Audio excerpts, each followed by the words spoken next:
মনে রাখবেন, ভুল মানুষকে বিয়ে করলে প্রতিদিনই শহর দিবস, অলস মানুষকে বিয়ে করলে প্রতিদিনই শ্রমিক দিবস, ধনী মানুষকে বিয়ে করলে প্রতিদিনই খরচা দিবস, অপরিণত মানুষকে বিয়ে করলে প্রতিদিন নৈশ দিবস, আর অবিবাহিত থাকলে প্রতিদিনই স্বাধীনতা দিবস।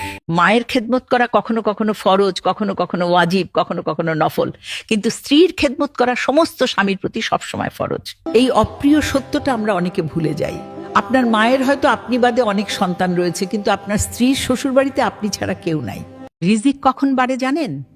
এই 4টি কাজ করলে রিজিক বাড়বে। নাম্বার 1, গোপনে দান করলে রিজিক বাড়ে। নাম্বার 2, মন থেকে অন্যের ভালো চাইলে রিজিক বাড়ে।